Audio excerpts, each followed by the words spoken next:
Hello everyone, welcome to Crack BPSC.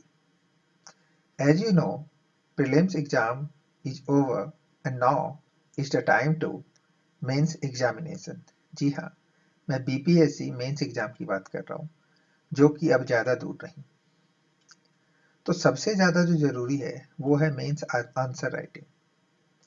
तो मैं mains answer writing के एक सीरीज में मैं एक क्वेश्चन लेकर के आ गया हूँ जो कि आपके स्क्रीन पे शो हो रहा होगा।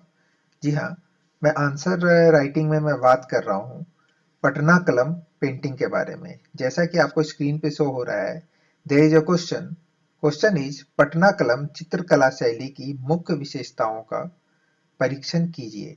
इंग्लिश में बोलेंगे तो एग्जामाइन द मेन फीचर्स और ऑफ पटना कलम पेंटिंग स्टाइल। ऑलराइट, तो देखते हैं कि इस क्वेश्चन को करेंगे कैसे, ताकि अगर ये क्वेश्चन आता है, देखो ये क्वेश्चन ऑलरेडी कई बार पूछा जा चुका है बीपीएससी में। तो अगर ये क्वेश्चन नेक्स्ट टाइम आता है तो इसको किस तरीके से मतलब हम टैकल करेंगे। ऑलराइट, तो देखते हैं कि आंसर राइटिंग होता किस तरीके का है। ओके, जो बेस्ट आंसर राइटिंग आप लिखोगे वो तरीका क्या हो सकता है, ये मैं बताने की कोशिश कर रहा हूँ। ऑलराइट, तो लेट्स प्रोसीड नाउ।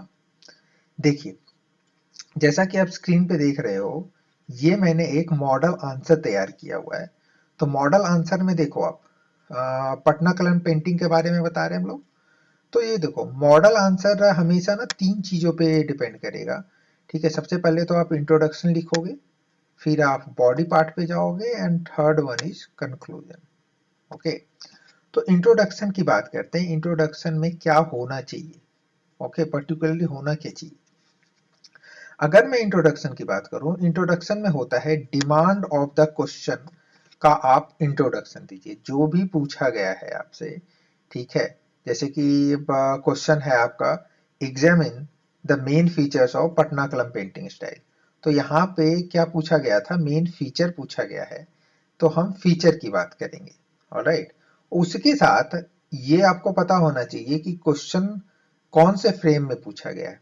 ठीक है, तो आपको ये दिखेगा कि ये जो है पेपर 1 का क्वेश्चन है। तो पेपर 1 का जो ये पार्ट है ये हिस्ट्री का पार्ट है।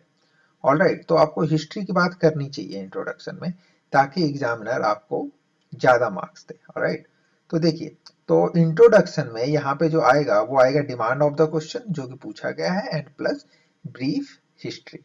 ओके, इसी तरीके से बॉडी पार्ट पे चलते हैं। बॉडी पार्ट में क्या चीजें होनी चाहिए, ओके, वो होनी चाहिए सेलिएंट फीचर, जैसा कि फीचर पूछा गया है, famous painters and paintings. Okay, और पेंटिंग्स कहाँ पे स्टोर हुआ है, that mean painting stored at.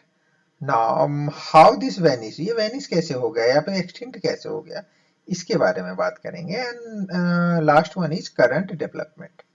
Alright, सबसे लास्ट में बात करेंगे कंक्लूजन की। कंक्लूजन में क्या है कि with a positive note, that means आप जो भी बात करोगे लास्ट में ना कुछ भी नेगेटिविटी शो नहीं होनी चाहिए। आपको जो भी लिखना है पॉजिटिव माइंडसेट के साथ आप वो मतलब कंक्लूजन लिखोगे। ऑलराइट, और फ्यूचरिस्टिक होना चाहिए, लाइक कि अभी प्रेजेंट क्या चल रहा है। जैसे देखो, आपने हिस्ट्री की बात करी, हिस्ट्री में क्या था और उसका जो है प्रेजेंट कैसा है। ऑलराइट, और उसी प्रेजेंट को आपको फ्यूचर में कैसे अच्छा करना है, इसके बीच में एक लिंक बनाना है आपको, ऐसा एक स्टेटमेंट देना है। ठीक है, वो होगा आपका कंक्लूजन का पार्ट। ऑलराइट, तो मैं ये सिखाऊंगा आपको मतलब आंसर राइटिंग के थ्रू ये करते कैसे हैं। ओके, तो लेट्स प्रोसीड। आई थिंक आपको ये मजा आने वाला है, तो आप लास्ट तक देखिए और प्लीज चैनल को सब्सक्राइब कर लीजिए, ताकि नेक्स्ट जो भी मैं मतलब लेक्चर लेकर के आऊं, ओके, तो आपको सबसे पहले मिल पाए। ऑलराइट, चलिए, तो मैं बात करूंगा सबसे पहले इंट्रोडक्शन के बारे में। जैसा कि आप स्क्रीन पे देख रहे हो, इंट्रोडक्शन मैंने ऑलरेडी डिस्कस कर लिया कि इंट्रोडक्शन में हम लोग demand of the question and brief history की बात करेंगे। ओके, तो पटना कलम पेंटिंग को समझते हैं कि पटना कलम पेंटिंग है क्या। ये देखो, ये एक तरह का पेंटिंग है, जैसा कि नाम से ही आपको पता चल रहा है कि पटना इसमें लगा हुआ है, तो ये पटना की एक पेंटिंग है। ओके, तो इसके ना एक टाइम फ्रेम की बात करते हैं कि कब ये फ्लरिश हुआ था। ओके, तो जैसा कि यहाँ पे लिखा हुआ है वो फ्लरिश हुआ था आपका 18th टू 20th सेंचुरी। अब देखो 18वीं टू 20वीं शताब्दी तक इसका कार्यकाल रहा है पटना क्लम पेंटिंग में। दैट मीन्स अभी वो प्रचलन में नहीं है पटना क्लम पेंटिंग। ओके, अब देखिए दूसरा फीचर जो आपको इंट्रोडक्शन में लिखना चाहिए वो ये लिखना चाहिए कि पटना क्लम पेंटिंग को अलग अलग नाम से जाना जाता है। एक तो पटना क्लम पेंटिंग है ही, सेकेंड आप देखिए, सेकेंड आप कह सकते हो कि पटना स्कूल ऑफ पेंटिंग भी इसको कहते हैं। ओके, और नेक्स्ट इसको कंपनी पेंटिंग्स भी कहा जाता है।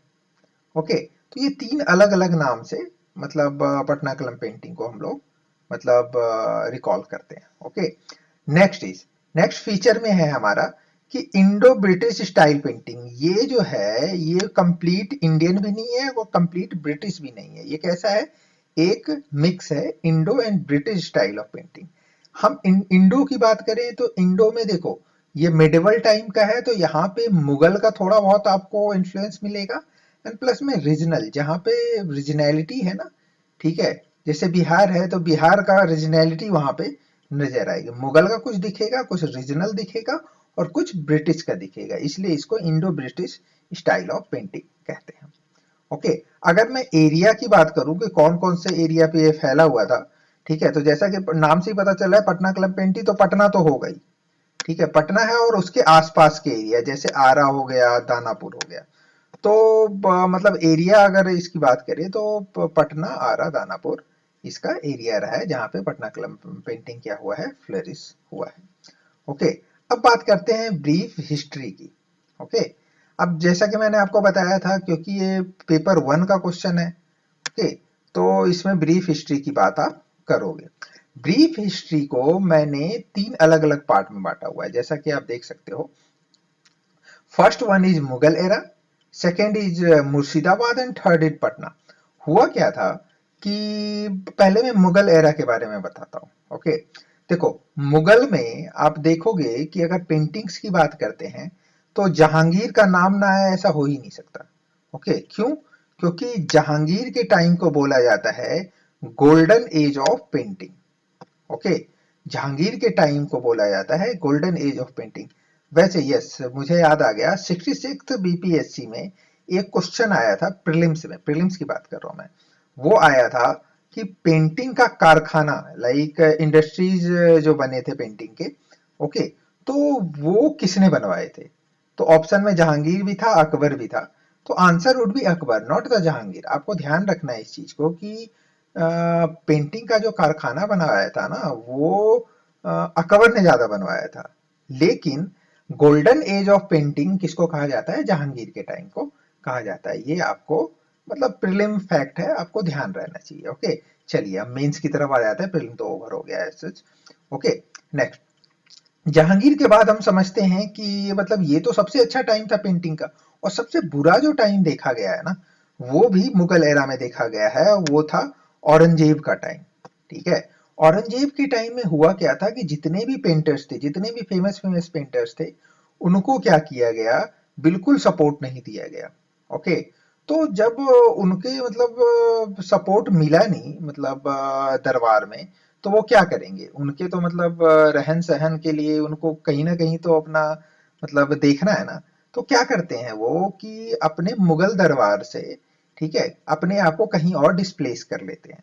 तो देखते हैं कि कहाँ पे पॉसिबिलिटी है। क्योंकि वो डिस्प्लेस कर रहे थे तो सबसे पहले वो पहुंचते हैं मुर्शिदाबाद। ऑलराइट, यहाँ पे मुर्शिदाबाद पहुंचते हैं, और मुर्शिदाबाद में ये क्या होता है कि अलग अलग पॉइंट पे मतलब अलग अलग शैली का यहाँ पे पेंटिंग का विकास होता है। ओके, उनमें से एक शैली जो है वो है पटना कलम पेंटिंग, जो कि मतलब पेंटर्स पटना के तरफ भी मुर्शिदाबाद के बाद पटना क्या हुए, ट्रांसफर हो गए। ओके, तो ये चीज आपको समझना है कि वो पटना जो आ गए थे तो उस पेंटिंग का नाम क्या पड़ा, पटना कलम पेंटिंग पड़ा। ओके, अब बात ये आई कि वो जो पेंटर्स थे वो पटना क्यों आए? पटना इसलिए आए क्योंकि मेडिवल टाइम की अगर आप बात करो तो मेडिवल टाइम पे पटना बहुत ही विकसित कैपिटल था। ओके, तो विकसित क्षेत्र था उस टाइम का, मतलब मेडिवल टाइम का। ओके, तो वहां पे बेटर मार्केट मिलते थे, क्योंकि तो बेटर मार्केट को देखते हुए वहां के पेंटर्स पटना आ गए। उन्होंने सोचा कि यहाँ पे जीविकोपार्जन जो होगा, उनका व्यवसाय जो होगा, ठीक है, पेंटिंग का, यहाँ पे ज्यादा मतलब फ्लरिश हो सकता है, क्योंकि यहाँ पे मार्केट की उपलब्धता ज्यादा अच्छी है। ऑलराइट, तो आप समझ रहे हो किस तरीके से विकास हुआ है, मुगल से मुर्शिदाबाद एंड देन पटना। और पटना के बारे में हम समझ लेते हैं कि पटना में कौन से ऐसे ऐसे जगह थे जहां पे कि सबसे ज्यादा पटना कलम पेंटिंग का विकास हुआ। तो अगर मैं बात करूं, जगह का नाम लूं, तो वो जगह था जैसे दीवान मोहल्ला हो गया, ठीक है, लोडो कटरा हो गया, या मतलब नेक्स्ट था मचरहट्टा, ठीक है। मचरहट्टा भी मतलब एक जगह है, वहां पे मतलब पटना कलम पेंटिंग का बहुत विकास देखा गया है। ओके, अब करते हैं कि पटना कलम पेंटिंग जो था वो बेचा किसको जाता था, जनरली जनरली कौन उसके बायर्स थे। तो बायर्स की बात करूं तो क्योंकि यहाँ पे पटना में इंडस्ट्रीज वगैरह थी, तो इंडस्ट्रियलिस्ट जो जो थे, ठीक है, तो इंडस्ट्रियलिस्ट इसके बायर थे एक तरह के। और उस टाइम के ब्रिटिशर्स भी बहुत अच्छे बायर्स थे। ओके, ब्रिटिशर्स में अगर आप देखोगे कि अगर मैं आपको बता सकूं तो इस तरीके से बताता हूं, कल को आप डीएसपी बनने वाले हो, तो आपको मतलब एक नाम का एक बैच मिलेगा जिसमें आपका नाम लिखा होगा और कुछ ना कुछ आकृति अंकित होगी। ओके, तो होता क्या था उस टाइम के जो ब्रिटिशर्स जो अच्छे रैंक के होते थे ना, तो हाथी के दांत जो कि मतलब आइवरी बोलते हैं उसको, ठीक है, आइवरी पे पटना कलम पेंटिंग क्या होती थी, इंगित होती थी, और पर्टिकुलर पर्सन का नाम लिखा हुआ होता था। ओके, तो वो पटना कलम पेंटर्स ही करते थे। ओके, तो उस टाइम पे बहुत फेमस था, ब्रिटिशर्स ना पटना कलम पेंटर्स से ही ऐसा कुछ लिखवाते थे। ओके, तो आप समझ सकते हो पटना कलम पेंटिंग कितना फेमस रहा होगा उस टाइम पे। उस टाइम के रीजनल किंग्स जो थे वो भी मतलब पटना कलम पेंटिंग्स को काफी ज्यादा मतलब सराहते थे, खरीदते थे। ओके, अब देखो कि पटना बाजार, जैसा कि मैंने बताया था पटना में बहुत अच्छा है बाजार था, तो उस बाजार में भी पटना कलम पेंटिंग क्या था, वो बिकता था और काफी नॉर्मल लोग उसको खरीदते थे। पटना कलम पेंटिंग की एक और विशेषता बता देता हूं कि ये जो पेंटिंग है ना, मतलब वर्ल्ड की मतलब पहली पेंटिंग कही जाएगी जिसने कि नॉर्मल लोग जो आम जनता है ना उसकी पेंटिंग्स को दर्शाया था। जैसे कि आम जनता में बता देता हूँ, जैसे कारपेंटर हो गए, सपेरे हो गए, ठीक है, मतलब इस तरीके की चीजें, मतलब पहले ऐसा हुआ नहीं करता था। पहले पेंटिंग जो बनती थी ना, राजा महाराजाओं की पेंटिंग बनती थी, या फिर मतलब थोड़ा नेचर का पेंटिंग अपना हो गया इस तरीके से, ठीक है। लेकिन आम जनता की मतलब पेंटिंग बन जाए ना, उस टाइम पे पटना कलम पेंटिंग को पहला दर्जा मिलता है इन द वर्ल्ड। ओके, तो ये खासियत है पटना कलम पेंटिंग की। ऑलराइट, तो आई होप आप इसकी मतलब सुन करके आप प्राउड फील कर रहे होगे, यस, कि पटना कलम पेंटिंग पटना में था। ओके, नेक्स्ट चलते हैं, देखते हैं। इसलिए यही रीजन है कि पटना कलम पेंटिंग से बार बार क्वेश्चन पूछे गए, क्योंकि इसका सिग्निफिकेंस समझो आप कि बिहार के लिए कितना बड़ा सिग्निफिकेंस है। ओके, चलिए, ये था इंट्रोडक्शन पार्ट। इंट्रोडक्शन पार्ट में आपको ये सारी चीजें बतानी है। ओके, नेक्स्ट नेक्स्ट जैसा कि मैंने आपको बताया था बॉडी पार्ट। बॉडी पार्ट में बहुत ढेर सारी चीजें मैंने मतलब डिस्कस करी थी। अगर आप रिकॉल कर सको तो ये लो फिर से दिखा देता हूं आपको कौन कौन सा था। Salient feature, famous painters and paintings, paintings stored at, how this vanished and current development. Alright, तो अब इसमें से सबसे पहले सेलिएंट फीचर को समझते हैं। ओके, तो सेलिएंट फीचर को भी मैंने क्या करा है, यहाँ पे 6 पार्ट में डिवाइड कर दिया है। ठीक है, 6 अलग अलग फीचर्स लिए हुए हैं। ओके, तो देखते हैं कि वो 6 कौन कौन से फीचर्स हैं। पहला फीचर तो ये है कि ये एक मिनिएचर पेंटिंग है। देखो मिनिएचर पेंटिंग क्या होता है, सिंपल वर्ड्स में आप ये समझ लो, मतलब लेमन लैंग्वेज में, कि आप देखोगे पेंटिंग्स ना कुछ बड़े बहुत बड़े बड़े पेंटिंग्स होते हैं, ठीक है, और कोई पेंटिंग जो होता है ना रिलेटिवली थोड़ा छोटा होता है। तो मतलब आप समझ सकते हो मिनिएचर पेंटिंग है, ये बड़ा सिंपल सा होगा और रिलेटिवली थोड़ा सा छोटा होगा, तो इसको बोलते हैं मिनिएचर पेंटिंग सिंपल टर्म में। ओके, चलिए, तो मिनिएचर पेंटिंग की बात करते हैं कि पटना कलम पेंटिंग कैसा पेंटिंग है। ये एक मिनिएचर पेंटिंग है और किस चीज पे बनाया जाता था, ये जनरली पेपर पे बनाया जाता। तो पेपर कैसे होते थे, वो हैंडमेड होते थे और खुद से मतलब हैंडमेड होते यानी खुद से तैयार करे जाते थे वो पेपर्स। और जनरली वो बैम्बू शीट्स होते थे ना, ठीक है, बांस के जो शीट्स हो गए, ठीक है, उससे जनरली ये पेपर बनाए जाते थे। जैसे आइवरी, जैसे कि मैंने अंग्रेजों के बारे में बताया था, यस, टस्क ऑफ एलिफेंट पे भी, ठीक है, ये पेंटिंग करी जाती थी। लेदर पे पेंटिंग करी जाती थी, क्लोथ्स पे पेंटिंग करी जाती थी, एटसेट्रा। ओके, अब इसकी बात करें मिनिएचर, ये सिंपलिस्टिक इन नेचर ऑलरेडी मैंने बता दिया। अब इसकी बात करते हैं ब्रश। इसका जो ब्रश होता था ना, वो गिलहरी स्क्विरल्स हेयर का बना होता था। देखो गिलहरी का हेयर होता है ना, तो वो बहुत ही पतला सा होता है, ठीक है, और एक एक हेयर से ना मतलब आकृतियां बनाई जाती है। जैसे सपोज करो कि मैं ना ऐसे लिख दूं, ये देखो ये देखो ये एक पिक्चर है, और वहां पे एक देखो एक ऐसे पिक्चर है, ऐसे पिक्चर है, मतलब समझ रहे हो, एक एक बारीकी आपको नजर आ रही है। तो अगर आप पटना कलम पेंटिंग को देखोगे ना और जूम करके देखोगे ना, जैसे बाल ही देख लिया आपने, ओके, तो एक एक बाल ना मतलब बहुत इजीली आप देख सकते हो अगर आप जूम करोगे ना, ठीक है, पिक्चर को, तो आप एक एक बाल आपको नजर आ जाएगा। मतलब इतनी मतलब समझ सकते हो कि इतना कलात्मक पेंटिंग था ये। ओके, मतलब इतना परफेक्शन मतलब दिखाया जाता था पेंटिंग के लिए। ओके, चलिए ये तो हो गया मिनिएचर पेंटिंग के बारे में। सेकंड फीचर क्या है, लाइफ लाइक रिप्रेजेंटेशन। ऑलरेडी मैंने थोड़ा डिस्कस किया था कि वर्ल्ड का फर्स्ट ये पेंटिंग है जो कि लाइफ लाइफ रिप्रेजेंटेशन की बात करता था। ओके, तो देखते हैं कि कैसे किस किस टाइप के पेंटिंग्स यहाँ पे मिले थे। ओके, तो पहला देखो आप, लेबर क्लास पीपल के लिए की पेंटिंग हुई थी। जैसे देखो कि बुचर कटिंग मीट, ठीक है, कसाई क्या कर रहा है कि मीट को काट रहा है। अब सोचो कि इस टाइप की पेंटिंग मतलब पहले नहीं बना करती, आजकल पहले बन रही हो, उस टाइम पे ये पहला मतलब ये पेंटिंग था जिसमें कि ऐसी चीजें भी दर्शाई गई थी, जो कसाई मीट को काट रहा है। Okay, made doing house hold work, ठीक है, नौकरानी क्या कर रही है, घर के काम वाम कर रही है, वो दिखाया गया है। ओके, प्रोफेशनल्स की बात करते हैं, ठीक है, जैसे कि वॉशरमैन हो गया, कारपेंटर हो गया, पॉटर्स हो गया, ठीक है ना, तो ये सारे मतलब इन सब के भी पिक्चर दिखाए गए हैं। ठीक है, मीन्स ऑफ ट्रांसपोर्ट, ये देखो ट्रांसपोर्ट मतलब किस तरीके से हुआ करता था, इसके बारे में भी बात हुई है। ओके, तो कौन कौन से मतलब चीजें हो सकती है, जैसे पालकी हो गया, हॉर्स हो गया यानी घोड़ा, हाथी, ठीक है, और बैलगाड़ी, ठीक है, बलक्कट, ठीक है ना, तो ये चीजों की भी बात करी गई है। ठीक है, फिर मार्केट की बात करी गई थी। मार्केट इन द सेंस अगर मैं एग्जांपल ले लूं तो बेंगल सेलर, ठीक है, फिश सेलर, एटसेट्रा।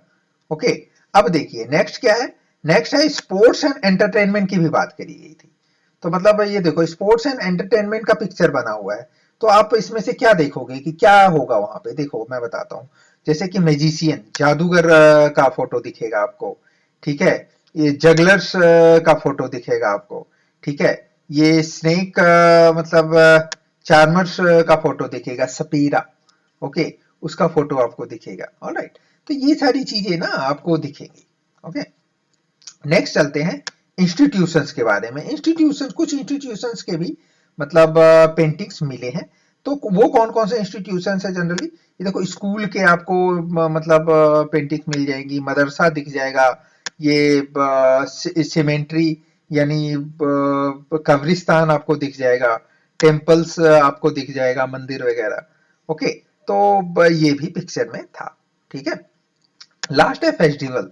तो फेस्टिवल के भी फोटोज मतलब ना पिक्चर्स पेंटिंग्स मिले हैं, और पर्टिकुलरली होली एंड दशहरा उनमें से प्रमुख है। ऑलराइट, तो ये थे फीचर्स लाइफ लाइव रिप्रेजेंटेशन के। ओके, तो दो फीचर सेलिएंट फीचर हम लोगों ने डिस्कस कर लिए। अब चलते हैं तीसरे फीचर में। तीसरा फीचर बताया गया है वो कजली सियाही टेक्निक। ठीक है, कजली सियाही, कजली सियाही से आप समझ सकते हो कि ये जो है ना आर्ट ऑफ कलरिंग है एक तरह का। ठीक है, आर्ट ऑफ कलरिंग को बोलते हैं क्या, कि कजली स्याही। देखो किस तरीके की मतलब स्याही थी ये। आप एक बात देखोगे कि जब आजकल जैसे कि कोई भी पेंटिंग करते हैं ना, तो हम क्या करते हैं, पहले पेंसिल से कोई भी स्केच बना लिया। जैसे ये सपोज करो कुछ भी स्केच बना लिया, ओके, ये सपोज करो कि इस टाइप का मैंने स्केच बना लिया, ठीक है, उसके बाद हम लोग क्या करेंगे, स्केच बनाने के बाद, ठीक है, उसमें फिर रंग भर देंगे। ठीक है, एक बार स्केच बन गया, अब उसके बाद क्या करेंगे, उसमें रंग भरेंगे। लेकिन उस टाइम के जो पटना कलम पेंटिंग पेंटर्स जो थे, वो ऐसा नहीं करते थे। वो क्या करते थे, वो पहले क्या करते थे, एक ही बार में ब्रश उठाया और सीधा जो है आपको पेंटिंग बना करके दे दिया। उनको मतलब इसकी जरूरत ही नहीं पड़ती थी कि पहले पेंसिल से मतलब एक ढांचा तैयार करेंगे, उसके बाद उसमें क्या है रंग भरेंगे, ऐसा कुछ नहीं करते थे वो।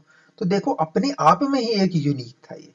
ओके, मतलब कि बिना पेंसिल यूज करे एक ही बार में मतलब आपको पिक्चर बना करके दे देंगे। आप सोचो कि वहां पे मतलब कितने मतलब एक्यूरेट होंगे वो।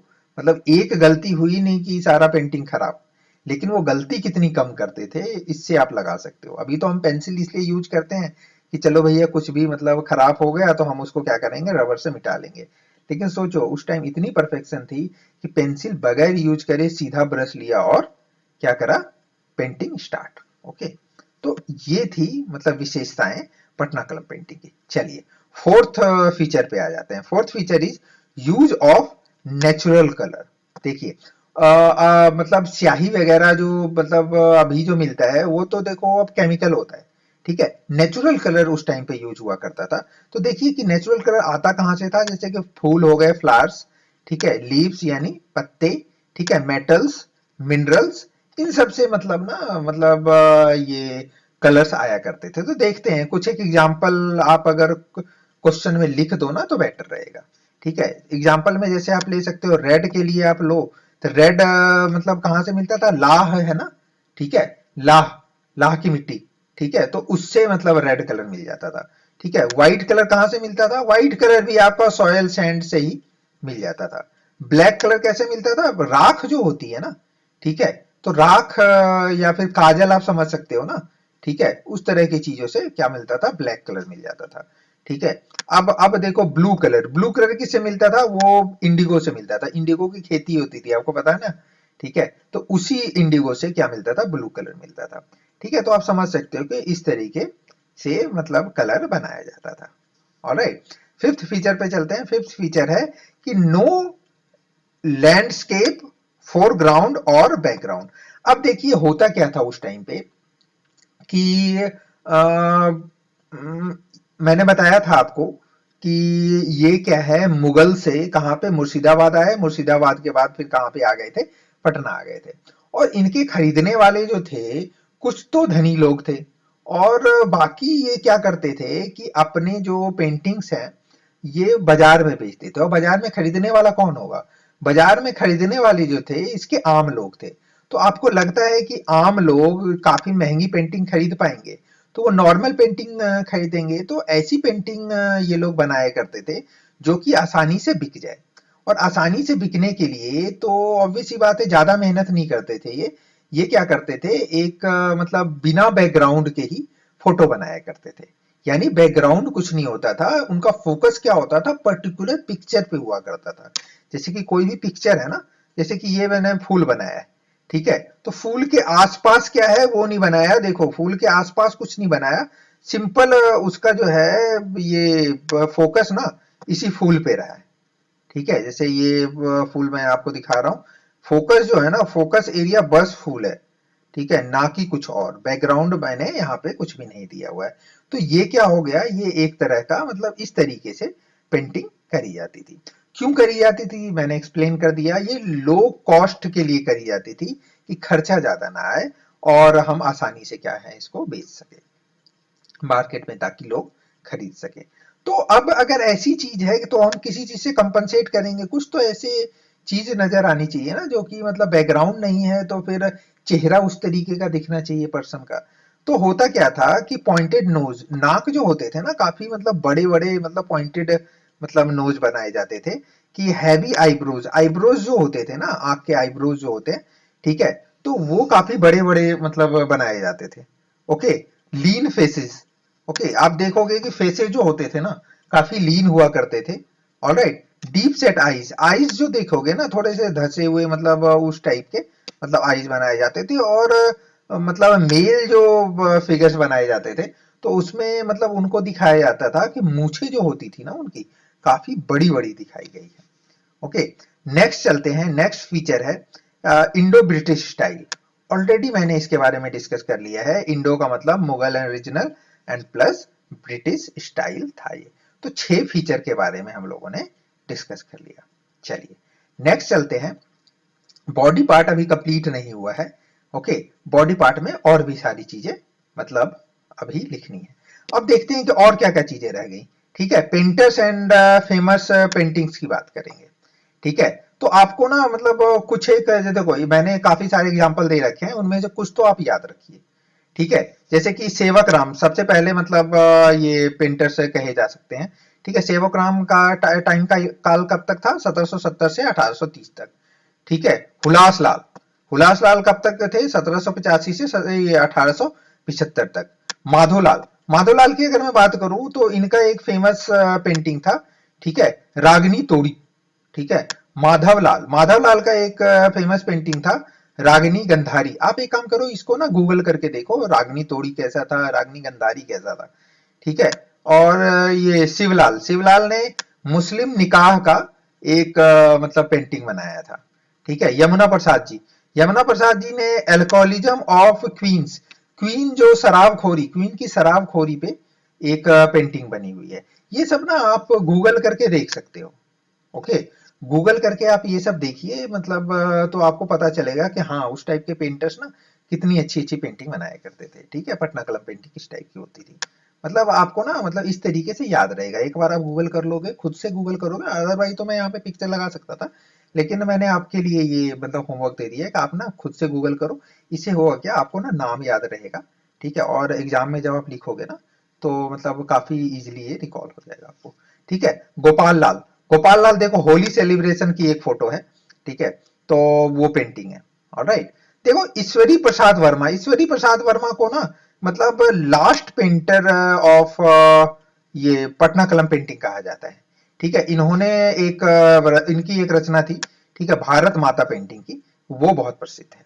ओके, आफ्टर ईश्वरी प्रसाद वर्मा, ठीक है, राधा मोहन बाबू ने भी कोशिश करी थी कि इसको ना किसी तरीके से बचाया जा सके। ठीक है, तो आप याद रखना ईश्वरी प्रसाद वर्मा को लास्ट पेंटर कहा जाता है, उसके बाद राधा मोहन बाबू ने भी कोशिश करी थी। ऑलराइट, चलिए अब बात करते हैं कि ये पेंटिंग स्टोर कहाँ पे है। ठीक है, तो स्टोर जो है मतलब क्योंकि पटना कलम पेंटिंग है तो ये है खुदाबख्श लाइब्रेरी ऑफ पटना में। ठीक है, स्टोर है। पटना म्यूजियम में ये स्टोर है। कलकत्ता म्यूजियम में भी स्टोर है। ठीक है, ब्रिटिश म्यूजियम में भी स्टोर है, नॉट ओनली इन इंडिया। आप देखो कि ये इवन इंग्लैंड ब्रिटिश म्यूजियम में भी स्टोर्ड है।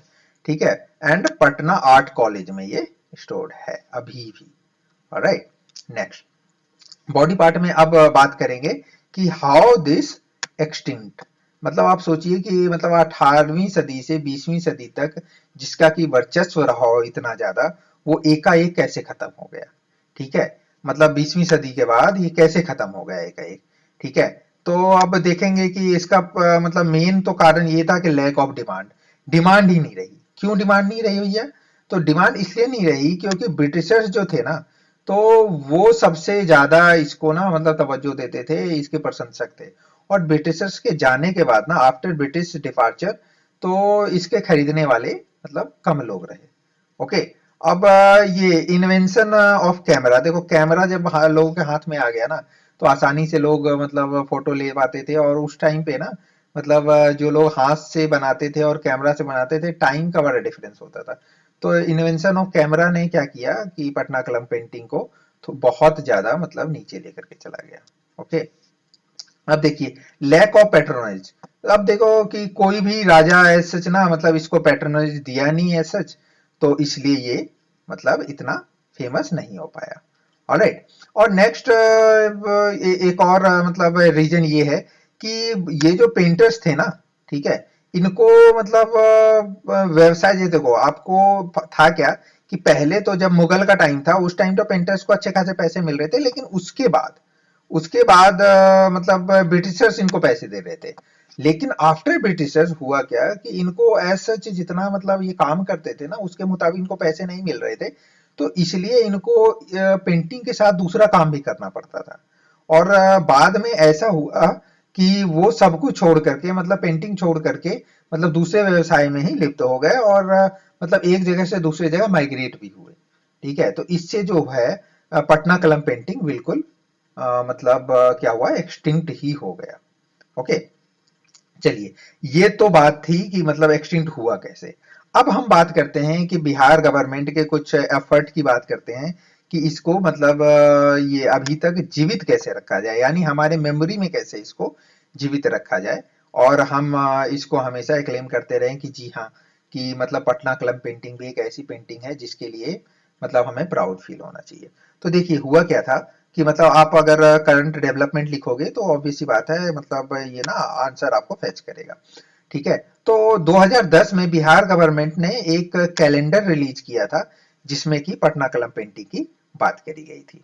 ओके, तो पटना कलम पेंटिंग से रिलेटेड जो भी उनके पेंटिंग्स है ना, वो कैलेंडर में आप देखते हो ना, कैलेंडर में मतलब 12 महीने होते हैं।